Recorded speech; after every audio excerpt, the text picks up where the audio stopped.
Hello students, good morning everyone. Today we are going to study factorization of the polynomials. For that here factor theorem is with us. What is it? If p of x is a polynomial of degree n greater than or equal to 1. That means it is a linear polynomial or quadratic or cubic polynomial and so on. And a is any real number, then x minus a is a factor of p of x if p of a is equal to 0, and conversely or vice versa, p of a is equal to 0 if x minus a is a factor of p of x. What is the meaning of this? If p of a is equal to 0, that means here p of a is remainder. We know that from the remainder theorem. If p of a is equal to 0, that means remainder is 0. X minus a is a factor of p of x. That means here by taking the 0 of this polynomial x minus a, what is the 0 of this polynomial? X is equal to a. By putting this value of x in p of x, what value of polynomial we will get? That is p of a. And if that value of p of a is equal to 0, then this given factor, given polynomial is a factor of this given polynomial. And vice versa, if x minus a is a factor of p of x, then remainder is equal to 0. We know that p of a is remainder here from the remainder theorem. If p of x is the given polynomial and g of x is equal to x minus a,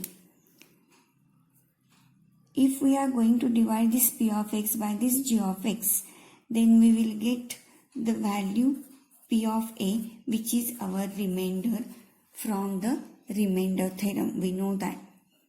We have learned it yesterday. Now from this factor theorem, we understood that if this remainder p of a is equal to 0, then x minus a is a factor of p of x, and if x minus a is a factor of p of x, p of a, that is remainder, is equal to 0.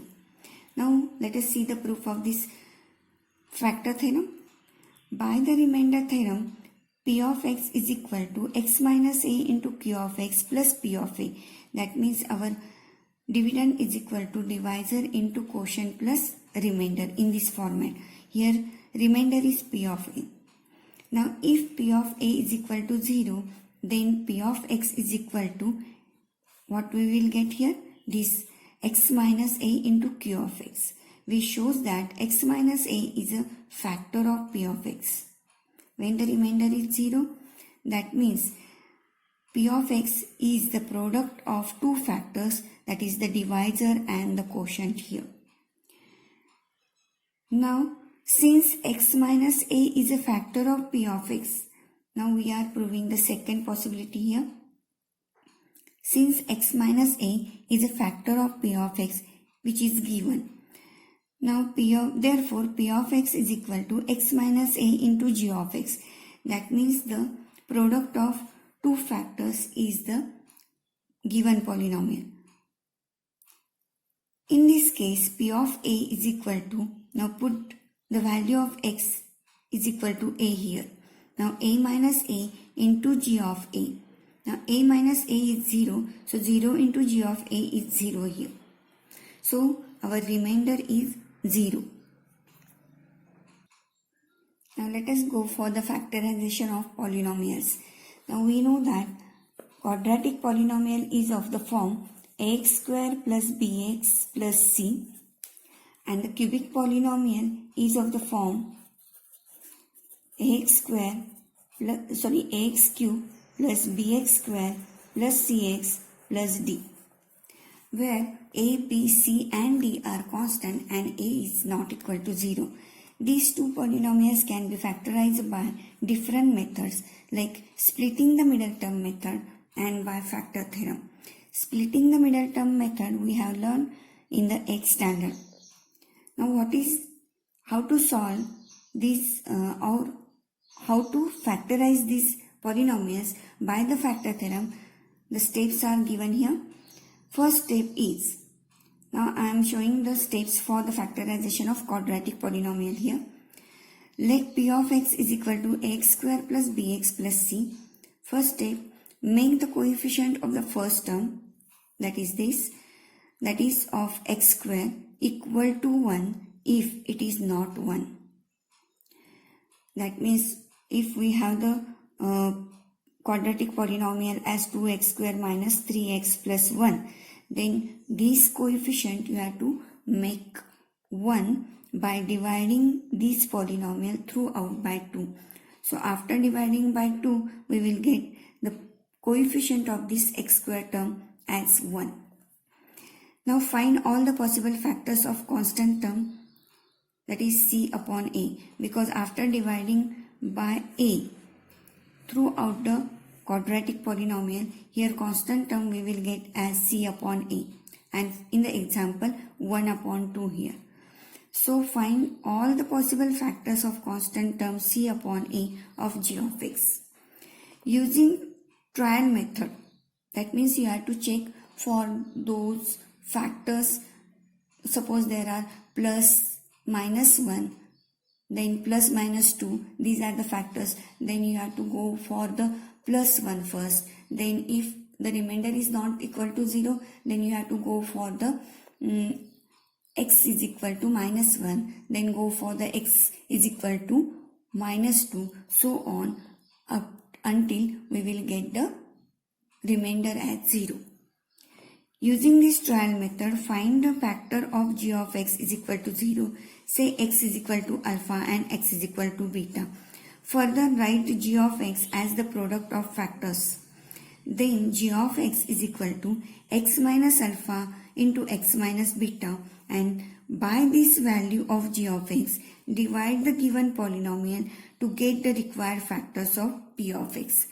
I will explain this by taking the example.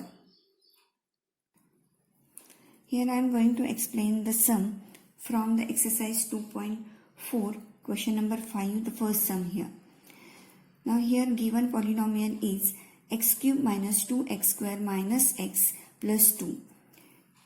Here this is a cubic polynomial. What steps I have explained for the quadratic polynomial, those are true for the cubic polynomial also. So here first step is we have to make the coefficient of the first term as 1. But already here the coefficient of the first term is 1. So no need to make the coefficient 1 here. So the next step, here the possible factors of constant term 2 are plus minus 1 and plus minus 2. You can find the factors here. Now putting x is equal to 1 in, now I am going for the x is equal to 1. In p of x we get p of 1 is equal to, now put this x is equal to 1 in p of x. We will get here p of 1 is equal to, now put the value of x. So 1 cube minus 2 into 1 square minus 1 plus 2. 1 cube is 1, minus 2 into this 1 is minus 2, this minus 1 and this plus 2. So this addition gives 0. So here as the p of 1 is equal to 0, that is our remainder is 0, x minus 1 is a factor of p of x. As it is a cubic polynomial, it has 3 factors because its degree is 3. Now here we got the first factor. Now we have to find the next 2 factors. For finding the next 2 factors, we have to divide this p of x by this first factor what we have got here. Now divide the given polynomial p of x by x minus 1. Write down the given polynomial x cube minus 2x square minus x plus 2 divided by x minus 1. Now we have to do the long division method here. Now for finding the first term in the quotient, we have to divide the first term of the given polynomial by the first term of the divisor here. So x cube divided by x is equal to x square, which is the first term in the quotient. Now by this first term multiply to every term in the divisor, we will get x square into x is x cube, x square into minus 1 is minus x square. Now we are going to subtract this, so we have to change the signs of the terms here. So this plus becomes minus and this minus becomes plus here. Now plus x cube minus x cube get cancelled, and here minus 2x square plus x square gives minus x square. Write down the next terms down here. So minus x square minus x plus 2 is the next polynomial here. For again getting the second term in the quotient, divide this first term in the polynomial by the first term of the divisor. So this minus x square, you have to take the first term with its sign. So minus x square divided by this x, it gives minus x, which is the next term of the quotient. Now multiply by this x to every term in the divisor, we will get minus x square plus x. Now because of subtraction, we are going to change the signs here. This minus becomes plus and this plus becomes minus here. Now this minus plus get cancelled. Minus x gives minus 2x. That is minus 1 minus 2. So minus 2x. Write down the next term down here. Now again take the first term of this polynomial. Then minus 2x is the first term and divide by the first term of the divisor. So minus 2x divided by x gives minus 2 here. So the next term in the quotient is minus 2. Now multiply this term to the every term in the divisor. So minus 2 into x is equal to minus 2x and plus 2. Now for the subtraction, we have to change the sign. So this minus becomes plus, plus becomes minus, and this gives 0 here. As our remainder is 0, because x minus 1 is a factor. Now this quotient is also the factor of the given polynomial. So we can write the given polynomial p of x is equal to product of these two factors. First is x minus 1 and second is x square minus x minus 2. Now here we have to factorize this quadratic polynomial. That means this second factor we got here as the quadratic polynomial. Again we have to factorize this quadratic polynomial by the splitting the middle term method. Now for that we have to factorize this minus 2. Minus 2 factors are minus 2 into 1. That is minus 2 into 1 minus 2. And the middle value we want minus 1. So minus 2 plus 1 gives minus 1. So these are the correct factors. So write x square minus 2x plus 1x minus 2. Now from the group of the first two terms, we can take x common here. We will get x minus 2 in the bracket plus here nothing is there to take common, so 1 is common here. So 1 into bracket x minus 2. Now here x minus 2, this bracket we can take common, and what will remain in the second bracket is x plus 1. Hence the required factors of p of x are, this is the first factor, that is x minus 1, and the next two factors are, that means the factors of this are x minus 2 and x plus 1. So these are the three factors of the given polynomial, as it is a cubic polynomial.